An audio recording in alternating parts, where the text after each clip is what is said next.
Good afternoon, and thanks everybody for coming. This afternoon's session is going to be on the coinage of Morelos.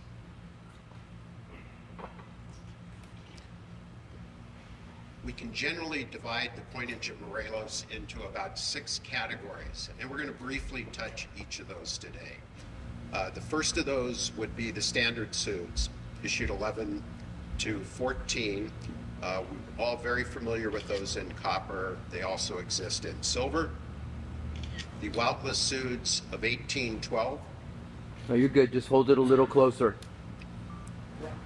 Second, the Woutless suits of 1812. Third, the America Morelos half real. The fourth category we can put the Morelos coinage in is the various counterstamps. The TC style suits of 1813. And then finally, the Oaxaca style suits of 1814. I'm sure everybody here is familiar with most of these issues. I'm going to do my best to try and give you some new information on these by the time you leave today. We're going to go, though, at a pretty high level, 20,000 feet, because there's a lot of material here, so it'll kind of be a brief summary of each of these. But I'll try and pause at the end of each of those and allow for questions in case I've missed something or something isn't clear.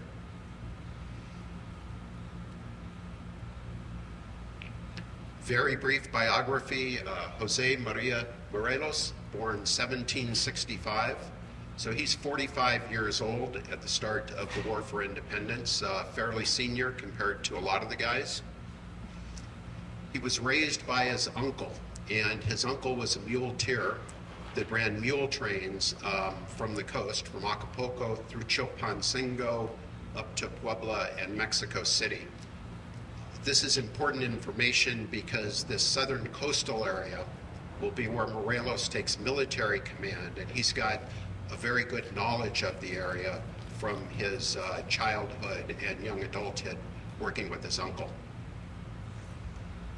Then as a young man, he enters the monastery, becomes a priest, and then immediately when the War for Independence starts, he declares for the insurgents, has a meeting with Hidalgo, which is his only meeting with Hidalgo, and starts on a campaign down the southern coast.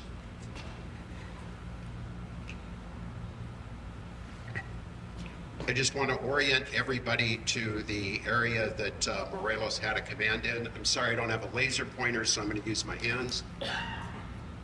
Top of the map up here is Mexico City. Go straight south from there, the port city of Acapulco down here. Major Morelos stronghold of Chilpancingo here. Another stronghold, Tehuacan here. And Oaxaca down towards the bottom.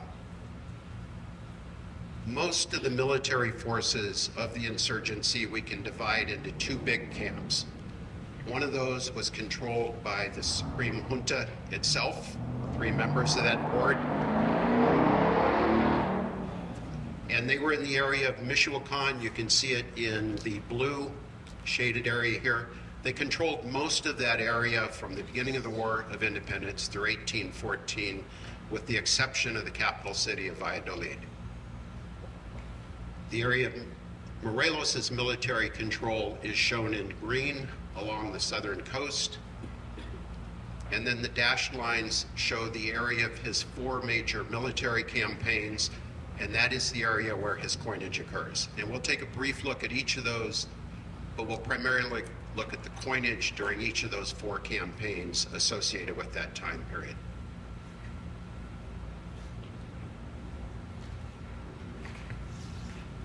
Morelos' first campaign begins in October of 1810.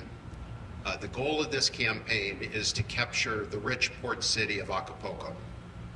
He arrives there, sets siege to the castle and fortress of Acapulco, where he puts it under siege for 6 months. He's not successful in capturing it, though, so he moves on. But the important thing that happens during this period is suit coinage is established.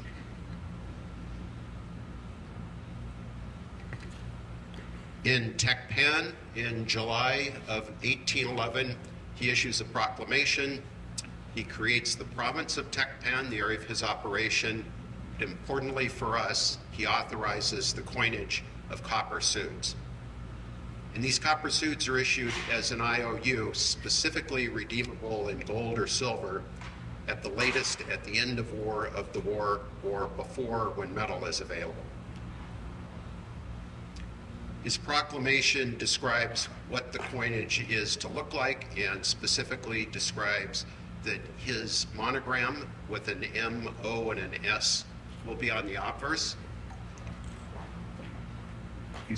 You see the S as the leading edge of the M, and then his O on the base of the M. On the reverse, the proclamation prescribes that there will be a bow and arrow, and then the word Sud. It's actually Sur in the ordinance, but the word Sud to describe the southern wind, or the area that he hoped, the southern area he hoped to win for the insurgency.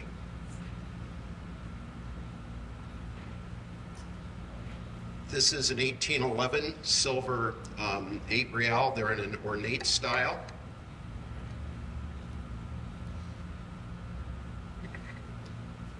He issues in 1811 3 types of coinage.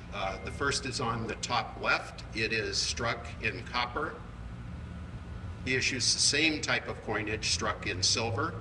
And in fact, if you look closely, these silver 8 real and copper 8 real actually come from the same set of dies. He also issues a cast silver coinage. All of the 8 reals initially are of what we call the ornate style. They've got what's believed to be grapevines, leaves, and grapes on them. So it's a complex and busy sort of design. It discouraged counterfeiting with that design. On the minor coinage, which is shown on the right, then they're in what we call a plain fields design. Just not enough space on the coin to have that complicated design.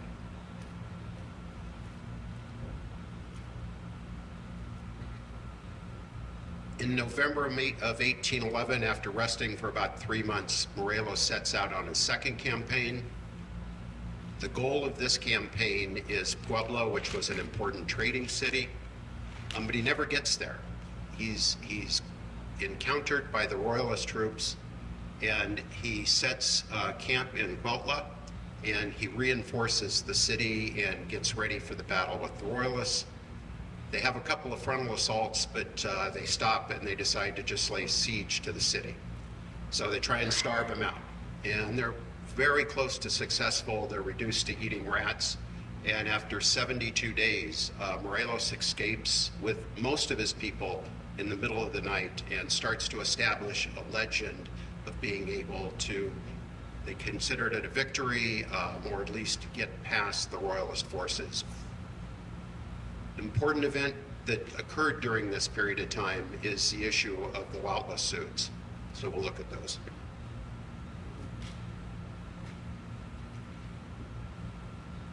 Huautla is a royal mine. It's about 50 miles to the east of Taxco. See it highlighted here. There's Taxco. This was a mine that had produced both silver and copper since about the 1570s and was still producing at lower levels during the War for Independence. You can actually visit this mine today. There's a couple of mine complexes. This is a picture of the San Francisco mine, the entrance to it, as well as inside, and it's in a national park today in the Sierra de Huautla.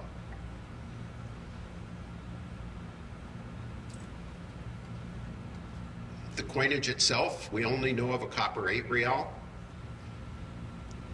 Pictured here, the legend on the obverse, Fabricado de Huautla, also contains the date, of course, Morelos' monogram. On the reverse, the legend Moneda Provisional PSESA. Don't know what the PSESA stands for. And in fact, it's not even described as that in most references. Prado had a weakly struck example that was particularly weak after Provisional, and he guessed that what was there was Ferdinand VII. So he read the legend, and most references today reference the legend as Moneda Provisional Ferdinand VII. Interesting that he did that, because none of Morelos' coinage pays allegiance to Ferdinand VII. All of the Supreme Junta coinage does in their legends, but none of it from Morelos. So it was an interesting choice.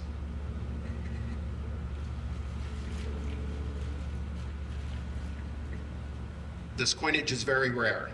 We have 8 recorded examples of it. There might be 1 or 2 more out there that haven't been recorded, but somewhere around 10 examples maybe exist. The 3 most notable examples that I'll point out today is the calico plate coin up on the right. That's an expat paste piece. It's certainly the most complete legends of the examples known. The Prado plate coin is another very notable example. It was the discovery coin, the 1905 Lehman Low auction. It's also the plate in Dasi, ERT, and Elizondo. The final piece I'll highlight is the example in the Banco de Mexico's collection. It's the plate coin in Kraus, also in Voigt and Edberg. So I'll pause there for just a second and see if there's any questions on the Huautla 8 real. Just in general, those in the Morelos, you mentioned they were issued as IOUs. Was there ever actually a swap of copper for silver, or was that just a promise that never got fulfilled? That was a promise that never got fulfilled. Did everybody hear the question? He said, was there ever a period when the copper suits got swapped for silver as promised? And the answer is no. And it's because they didn't win the war for independence. It's understandable why. It later becomes e turbidity, which is a much more conservative element. And yeah, there's never a swap that occurs. Were these coins hand stamped, or were these coins hand stamped, and were they, I mean, it's not a mint. Yeah, no, I think these are struck with a die. Okay.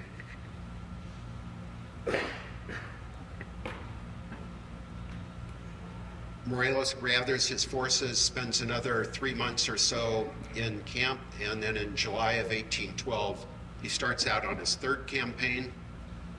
The goal is the same as the 2nd campaign. He wants to take the trading center of Puebla. He reaches Tehuacan, and he sets up a major headquarters there. Can everybody see that?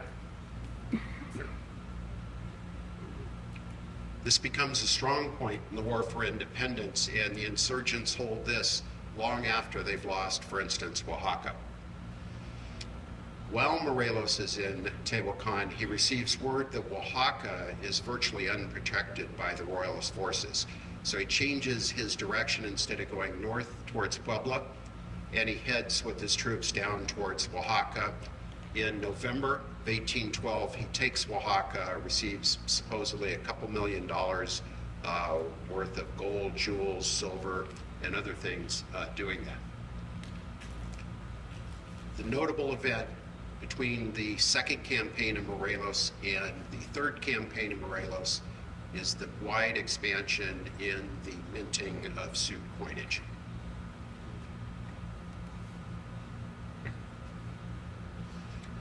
You'll recall that when suit started in 1811, it was this complicated design we call ornate, with all the grapes and the vines, etc. on it.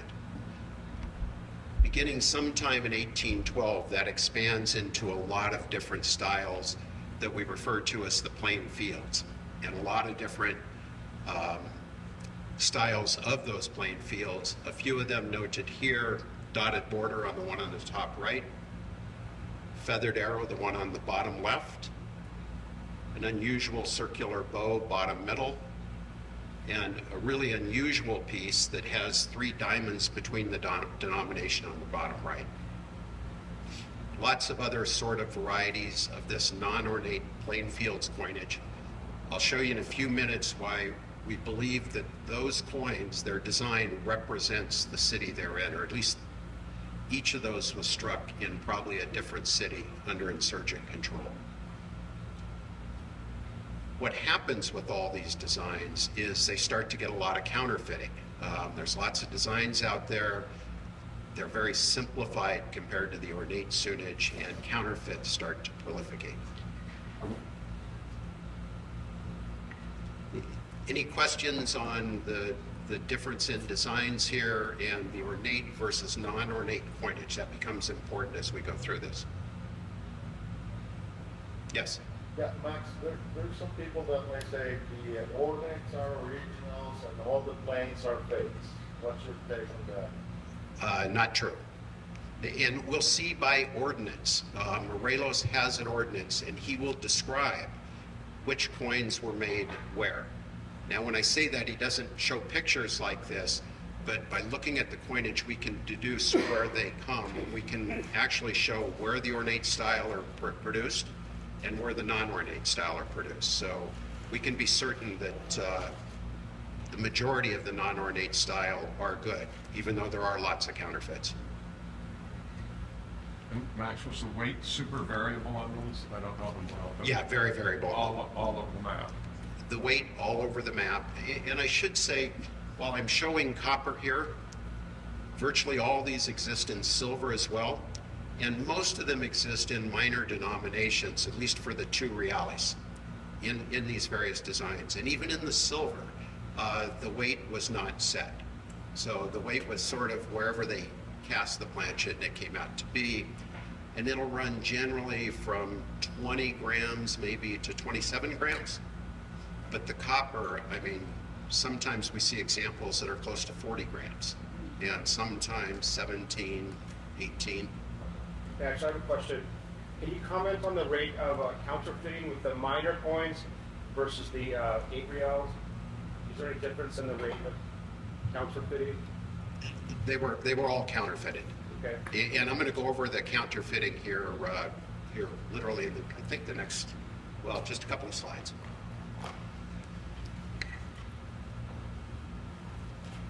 After Morelos had established an administration in Oaxaca, he sets off on his 4th major campaign, and that is back to try and take Acapulco, the original goal of the very first campaign. He reaches Acapulco, and he sets a siege to the castle at Acapulco again, which is a big fortress. And after 4 months, he's successful in taking Acapulco. So from there, he immediately goes north to Chilpancingo.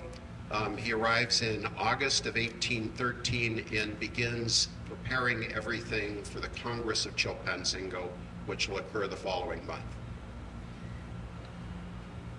During this period of time, the TC style suits are minted, and we'll look at those here in just a few minutes. The Congress at Chilpancingo is held in September of 1813. And at this Congress, they bring together representatives from all the provinces in Mexico. And it's the first Congress since Zitácuaro. So they're bringing everybody together to try and reset the direction of the war for independence. What's happened in 1813 is there's bickering and infighting between the 3 members of the Supreme Junta, Ignacio Rion, president, Lisiaga and Verdesco, and so he wants to sort of get these differences ironed out and make sure they have a united leadership going forward. 2 big events occur because of the Congress at Chilpancingo. One of those is the America Morelos half real, and the second of those is the recall and counterstamping of the copper suit coinage, which gets to the counterfeiting.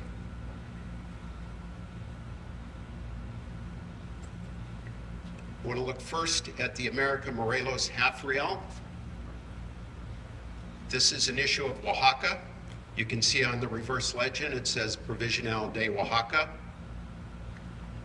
On the obverse, you've got the Oaxaca lion and the date 1813.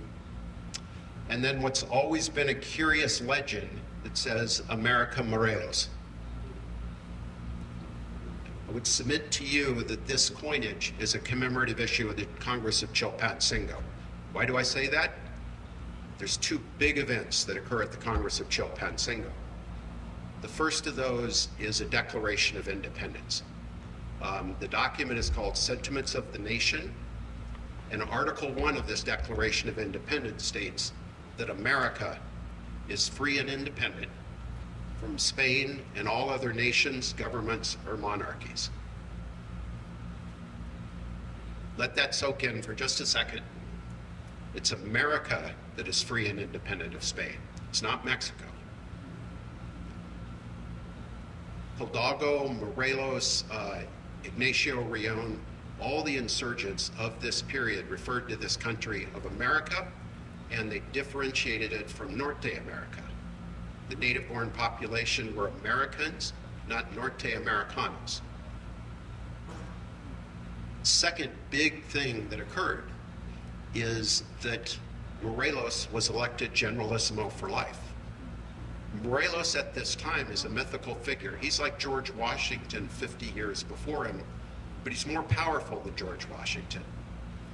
George Washington was constrained by a 4-year term and by the legislative branch of the government. Morelos had none of those complaints. He was Generalissimo, dictator effectively, for life, without the legislative constraint. So if you put those two together, and now you look at this legend, you can see a free America and Morelos, the patriot that they hope to achieve that freedom with. I think this coinage takes on a whole new meaning. Questions before I move on to the counterstamping? Max, so why would it say provisional from Oaxaca instead of Chilpancingo if the Congress happened in Chilpancingo? Why the Oaxaca reference? Because I think the coinage was actually produced and issued in Oaxaca. Each of these towns, when Morelos left these headquarters, he garrisoned them. He left behind troops and a city, and he had a whole administration in Oaxaca during the period of time he was in Chilpancingo. So I think clearly the coinage was struck in Oaxaca. All of these are silver. All of these are silver. They've always been curious because they're only in a half real denomination, unlike the other suits and issues of Morelos that come in various denominations. These are just a standalone silver half real issue.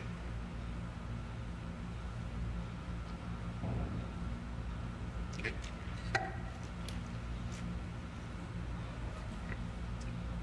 Another very important numismatic event that occurs at the Congress of Chilpancingo.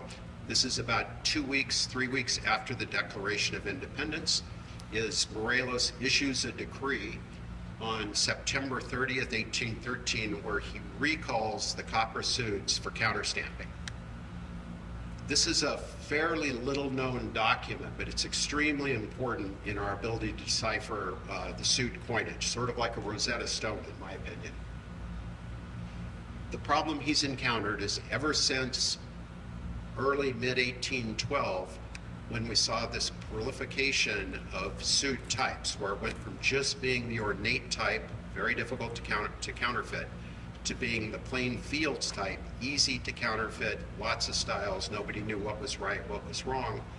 Counterfeiting was rampant. There's at least half a dozen letters of Morelos where he complains about the counterfeiting. There's letters to Morelos from various town officials, insurgent town officials, complaining of the problems it was creating, people then not wanting to accept the coinage, the copper coinage, etc. So he issues a decree where for a 3-month period in Chilpancingo, they're going to recall and counterstamp all the copper coinage.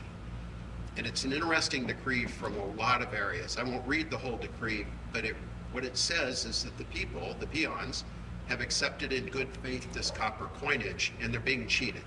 So for this 3-month period, he's going to allow for counterstamping, including the counterfeit coinage. People have often wondered why we find these oddball suits that appear to be counterfeit with Morelos' counterstamp on them. Well, he sort of has a get-out-of-jail-free card for 3 months because the people aren't to blame for these coins being in circulation. I do want to read the highlighted portion of the decree because this is important to figuring out where the suits are made. He says that anyone who has this type of currency, that's the suits, which is not from the mints of Tlaxcala Chilpancingo, and Oaxaca, shall send them to the treasury of this city, Chilpancingo, where it shall be revalidated with the stamp of my initials and 2 little stars. He's recalling the copper suits which were not minted in Tlaxcala, Chilpancingo, and Oaxaca. One very important thing that comes out of this, to me, is those suits that were not minted in those cities were of a different type than the suits that were minted in them, and the people knew which were minted where. Otherwise, they couldn't interpret this decree. So now if we go and look at the suits themselves, and if we can observe which ones are counterstamped and which ones are not, we should be able to observe which ones were minted in cities other than these 3, and we should be able to observe which are minted in Tlaxcala, Chilpancingo, and Oaxaca. Does that make sense?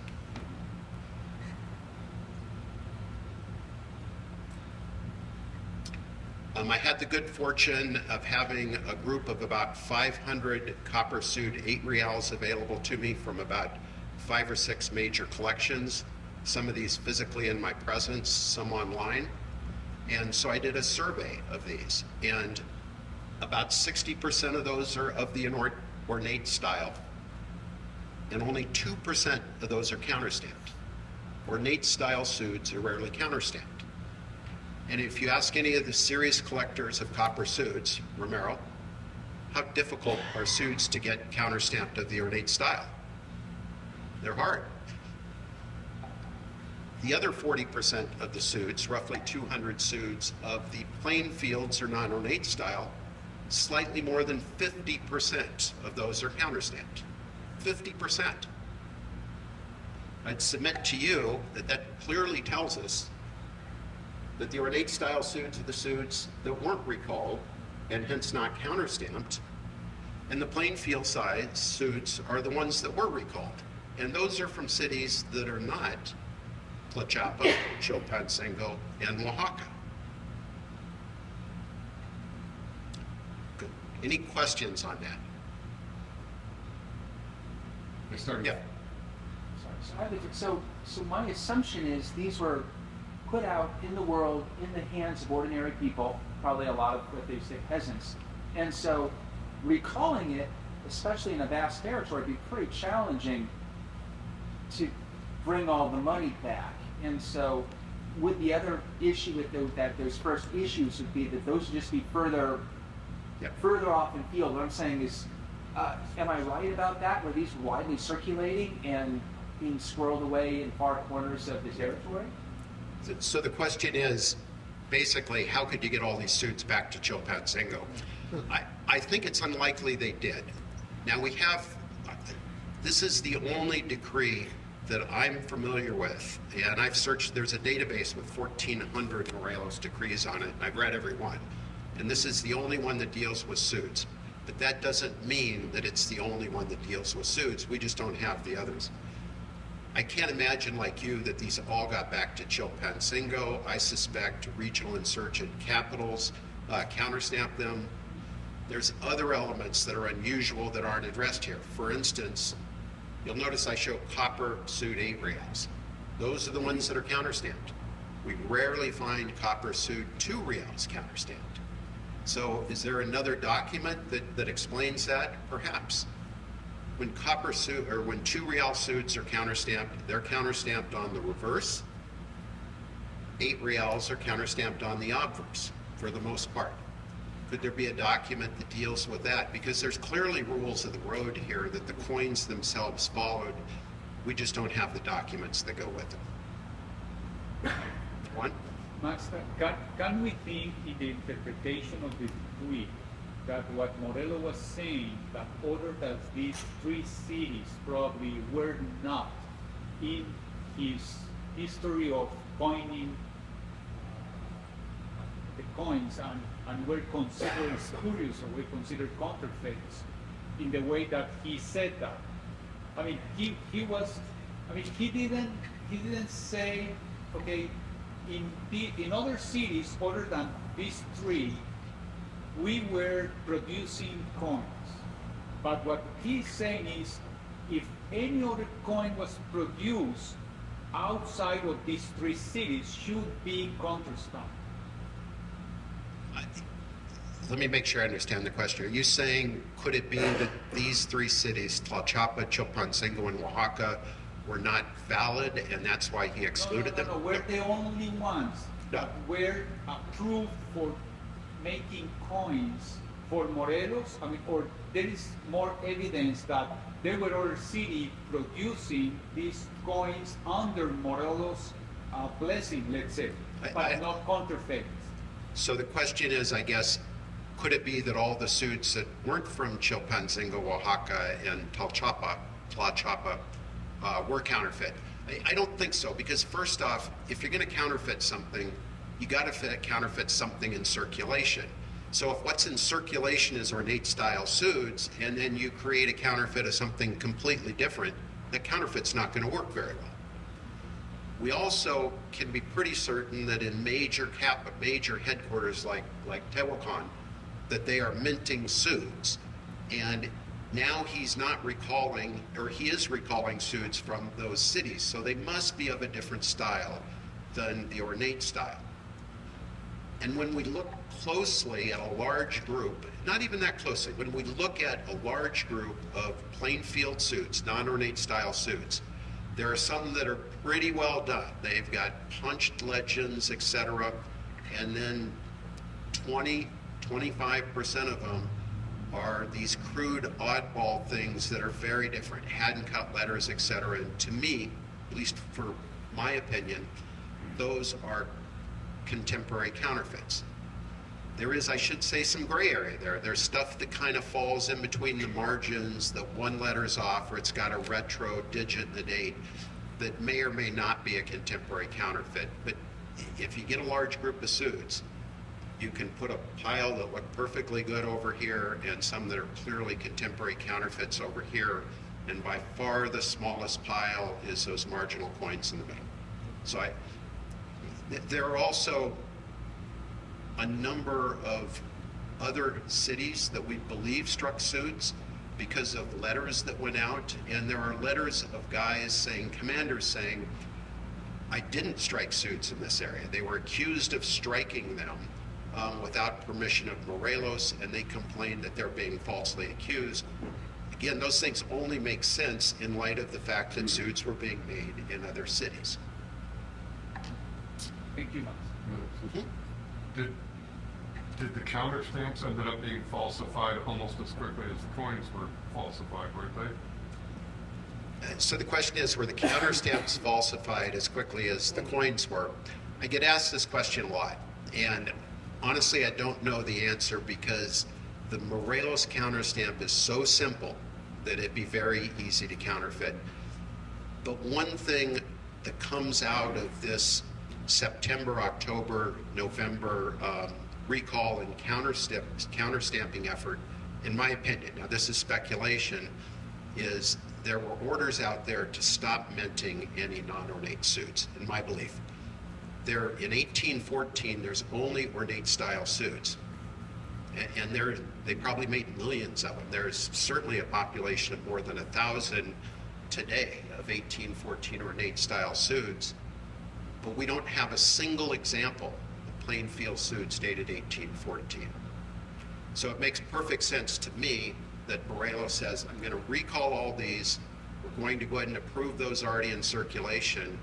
What's not in the decree is what I'm sure was, but we're not minting any more of them. So in 1814, lots of suits are made, lots of dies. They're all ornate and they're all of very good quality. And for instance, throughout the suits, you can see there's a grape cluster on the bottom left and the top right on the obverse. And sometimes the grape cluster is a flower, sometimes it's got 3 grapes in it, sometimes 4, sometimes 5, 6, 7. In 1814, virtually all of them have 3 grapes on the bottom, 3 grapes on the top. It's a very, very uniform coinage, and it makes sense that if you're going to commit to redeeming in silver all this counterfeit coinage, you want to make sure no more goes out in the future. So, a little speculative, but the coinage bears it out. So just to summarize that again, we've got these plain field types.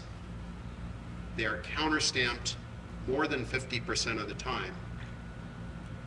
So I think those are definitely minted in something other than these three cities. The likely three are his headquarter cities between his first through fourth campaign, and I suspect there's others.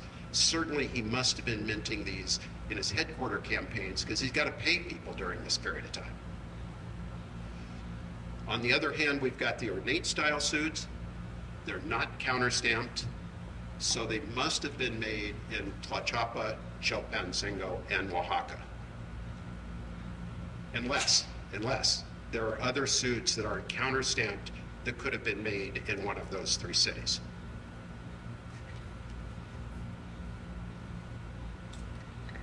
Which gets me to an article I put in the June journal. It's online. If you want more information, I'm going to highlight it here. But that's a new theory, which probably isn't going to be a surprise after what I've just said, that the TC suits were minted in Tlaxcala. And we'll look at whether the TC suits are counterstamped and do they fit with the decree or not fit with the decree.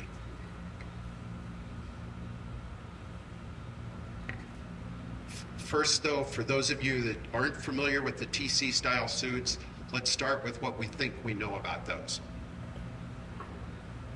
Like most things War for Independence coinage, what we know about them comes from Prado and primarily from his 1938 Numismatic History of Mexico.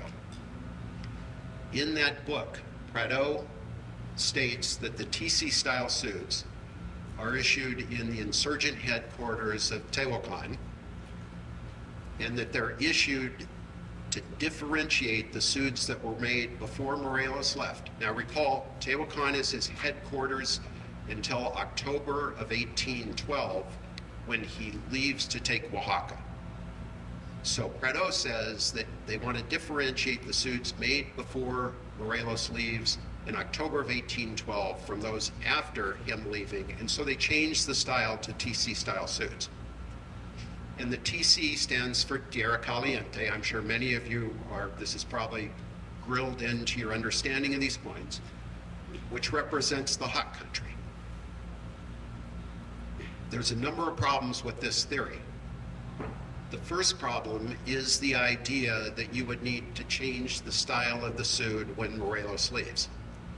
If you needed to do that when he left in October of 1812, then we would expect to see TC style suits dated 1812. But we don't, they're only dated 1813. And if for some reason you weren't going to mint suits for 3 months, and keep in mind they had 6, 8, 10,000 troops to pay. But if for some reason you're going to wait till 1813, 3 months after Morelos has left, there's no need to change the design.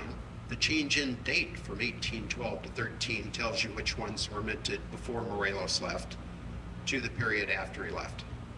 Does that make sense? No reason to change the design. There's a problem with the idea that these are a mintage of the area known as Tierra Caliente. Tierra Caliente is widely considered to be well to the west of Tehuacan. In this zone. And so it doesn't even fit with what's properly known as Tierra Caliente. And the suits already contain a description of the general area they're in, suit. So it would be quite redundant to put Tierra Caliente in. The last big problem with Prado's theory is that the TC suits are of a very different manufacturer than other Morelos suits. They have better dye work in them. They have a better planchet quality and better striking.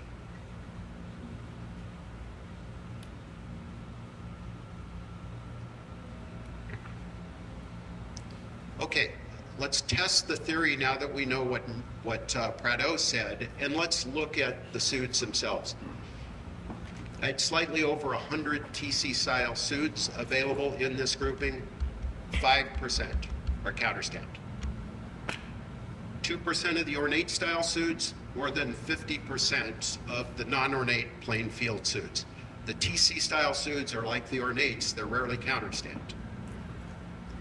I should also mention that it's almost certain that there was county stamping that occurred in addition to this period of recall for 3 months. We have all kinds of coins that have Morelos' counterstamp.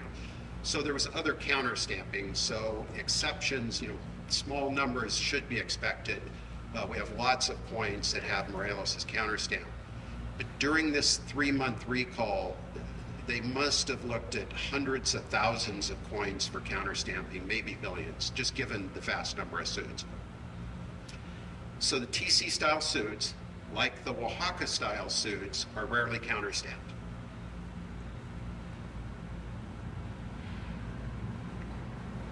So going back to the decree, he's recalling all the suits which are not from Tlalchapa, Chilpancingo, and Oaxaca.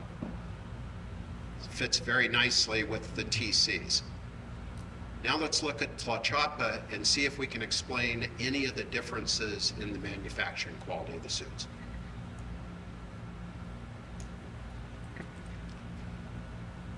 The 3 members of the Supreme Junta, President Rayon, Verdesco, and Lisiaga, are together as a unit in Soltepec in mid-1812.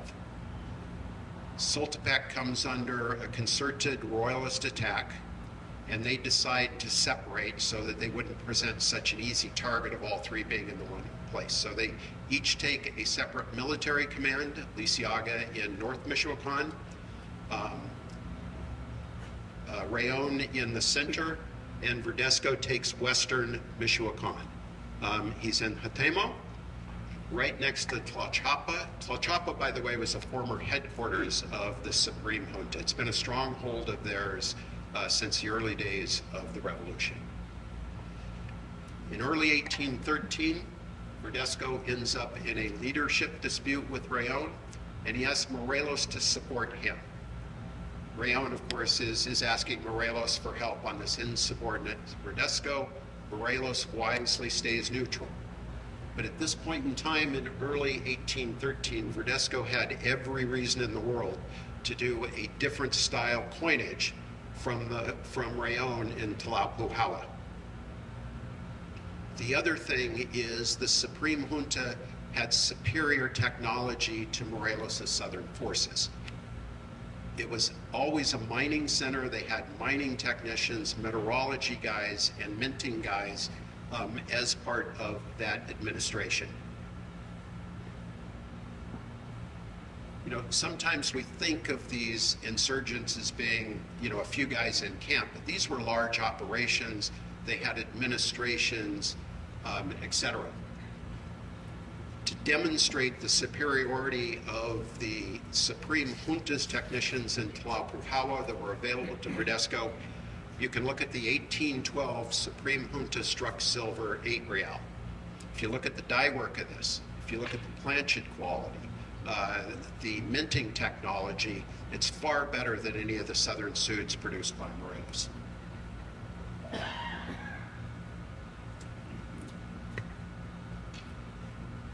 Something my partner Kent Pontario shared with me that's a little fun is in working with his dad Rick, auctioning and going through a number of small hoards of suits. He said, Max, whenever I take these apart and I stack up and separate the TC suits from the other suits, they're different. They stack differently, they're more solid. You immediately see they're manufactured differently. So to sort of follow up on that, I did a little video. And so on the left is a stack of ornate style suits. In the center is a stack of TC style suits.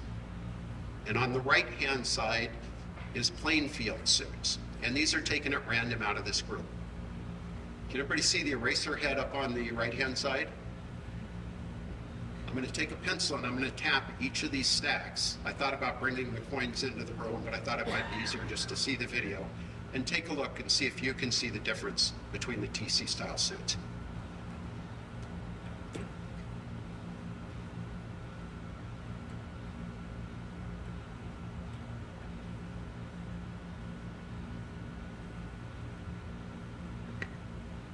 Everybody see that? Can you see that in the back of the room?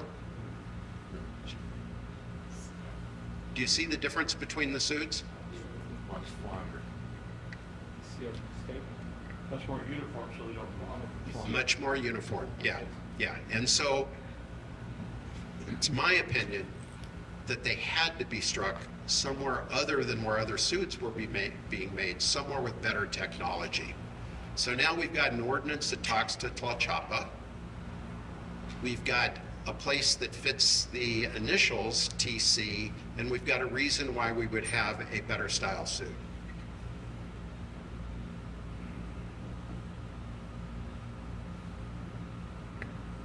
I shared this with a couple of people, including Kent, when I was working on it early, and he said, yeah, but wait a minute. TC isn't a very good abbreviation for Tlaxcala. You know, we're used to having the first letter and last letter, a capital for the first letter and a small last letter, like Mexico being MO. I would submit to you this evidence.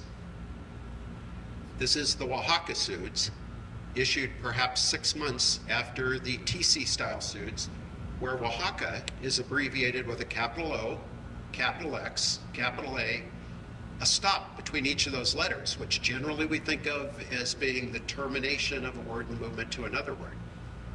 So here we have same period of time, similar abbreviation. And I think you're going to be surprised to know that this is connected to the technicians of the Tlapujawa Supreme Junta. Before I go on to that, I'll ask if there's any questions about the TC style suits. And again, there's more information and documentation in the June article online in the journal. Well, when I was reading your article, which I really enjoyed, Thank you. This issue came up to me, and the OXA, so you have 3 syllables in that word, like Oaxaca, you know, well, and like I say, the stops for the syllables, and then the TC is Tlaxcala, there's actually 3 syllables there, but you have an extra stop. And for illiterate people, you know, who didn't go to school or anything, they would know the syllables, how many syllables were in something, and to be able to identify it that way. So just kind of, to me that came up right away, that would be a way of identifying the syllables in the word, and Yeah. to identify, like you presented, that's probably what that really means. The TC is for that city name, Yeah. and everybody would recognize that. Yeah. There was something made in Tlaxcala, we know it based on Morelos' ordinance, and so far this is a pretty darn good candidate. Any other questions? Okay, let's go on to it. Okay, before we go on to Oaxaca, I'll just share some rarity information. The TC 8 Reale style suits are very common. There's what I would estimate is a population of around 500-ish coins. So very common, you'll run into a lot of those. That being said, they're difficult, nice, and without environmental problems. A lot of these coins, like a lot of the suits, are dug coins, and they've been cleaned and processed, so they have certain levels of environmental damage. There's certainly weak strikes and other defects. So, but they're common in some condition. The 2 reales are also common, but much less common than the 8 reales, population of somewhere maybe in 150-ish sort of coins. Then the 1 reals are very scarce. And then finally, the half real is the key to the series. That's a very rare coin.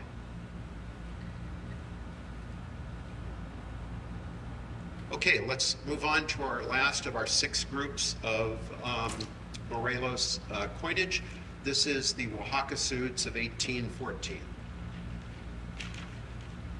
I mentioned with the America Morelos half real that Morelos was elevated in September 1813 to Generalissimo for life.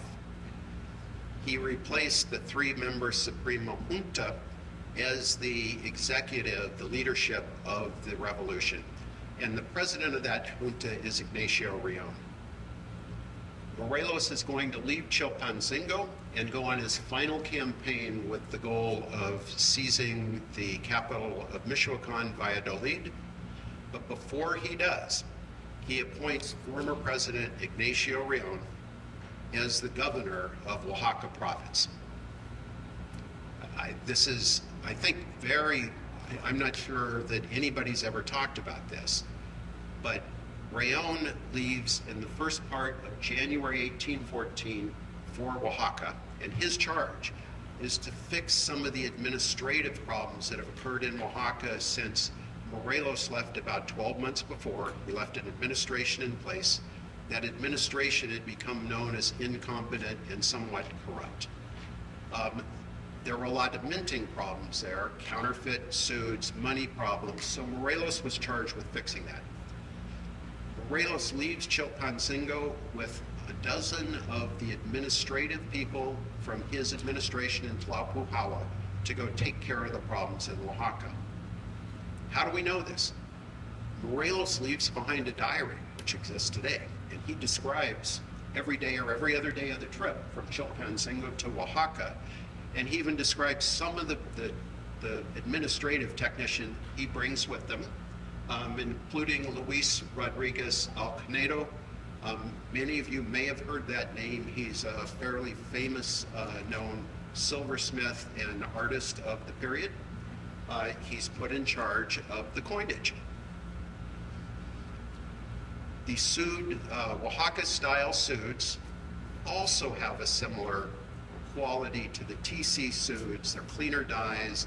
They have better minting characteristics.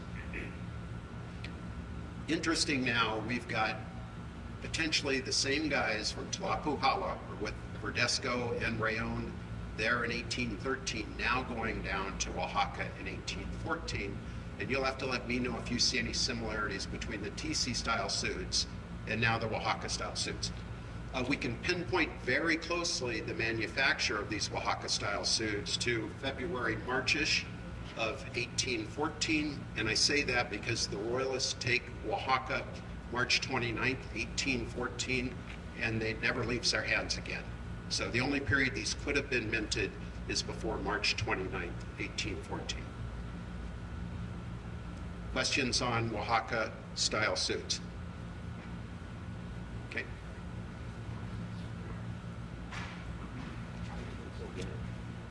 It's interesting that during the period of time of this 2-month period, they actually minted two completely different types of Oaxaca suits. They minted those with Oaxaca above the bow and those with Oaxaca below the bow. In the case of the 8 reales, they abbreviate Oaxaca OXA, as we talked about before. They do the same thing though for the 2 reals, the 1 reals, and the half reals, except they spell Oaxaca out in both the type with above the bow and the type with Oaxaca below the bow. The only one of these coins, though, that is fairly common is the Oaxaca 8 real with the OXA below the bow. So that's the one most people know really well because it's the one that comes up all the time. The other issues run the gamut from being scarce to being extremely rare in the case of the half reals.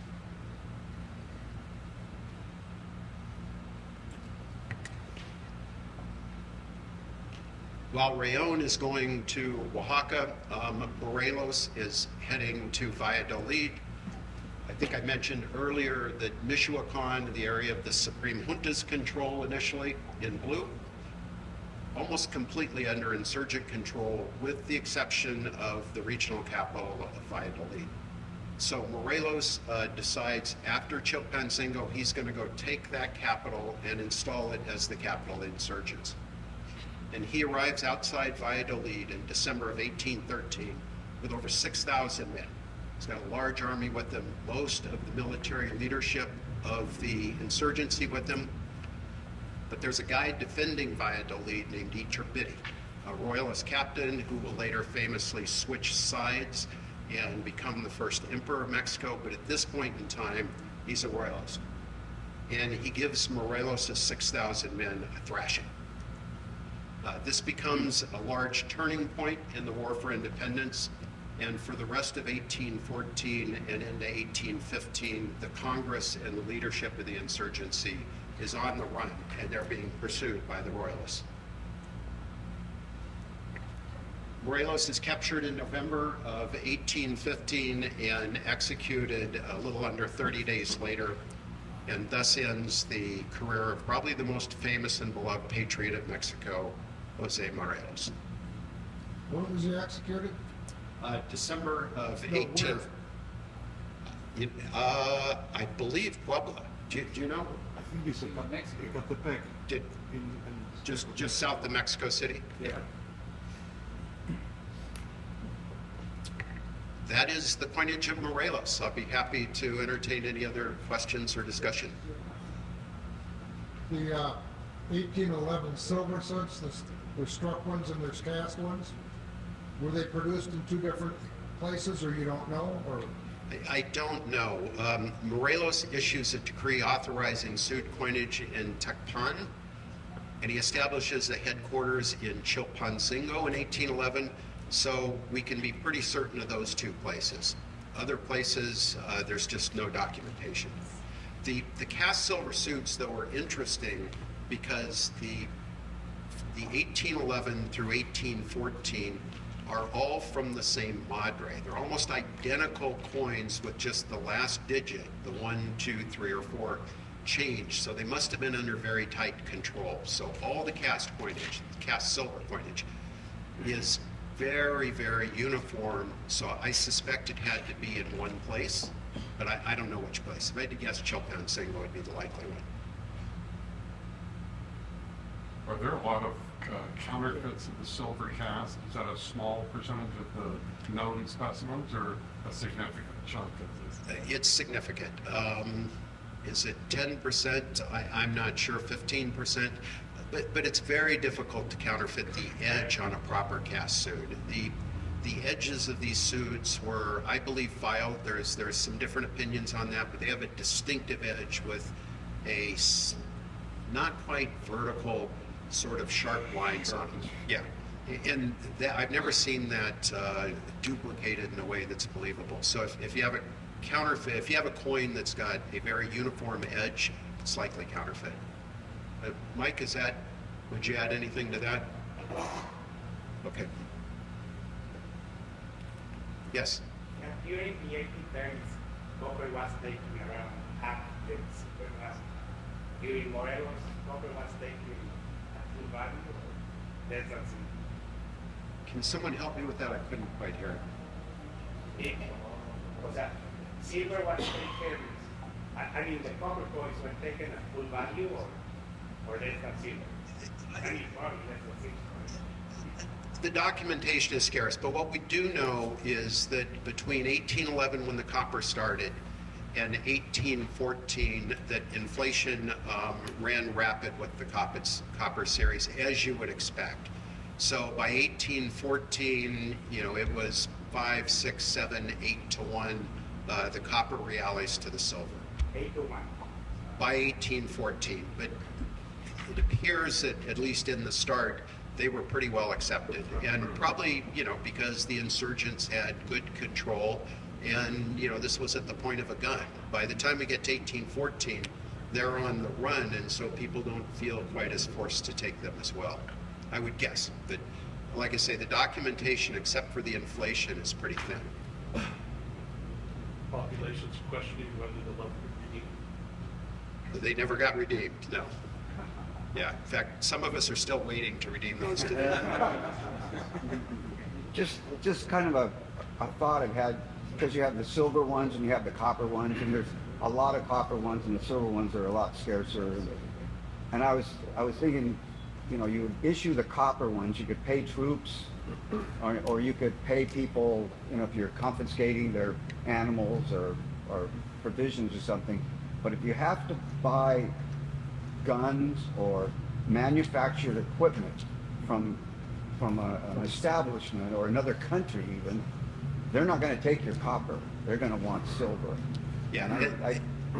So would you agree that the silver? Yeah, ones are 100%. And the silver is rare today. So to give you an idea, the silver 8 reales, struck silver 8 reales, The total population on that today is certainly less than 100 coins, maybe 70, 80 coins. This is in 7 different dates and types. There's about 20, 25 different dyes of that. It was issued a lot bigger quantity relative to the copper, I think, than what is evident today. The Indian traders who would bring goods in from out of the area, whether it's food to feed the troops or arms, they would only accept silver because the copper didn't do them any good once they left the insurgent controlled areas. But I think that silver, I can't imagine they could expend that inside of a royalist held area, so chances are that either got exported or melted. But yeah, the silver I believe was minted in a lot more quantity than we see today, just based on the number of different dyes we see it. Okay, well, thank you very much for coming.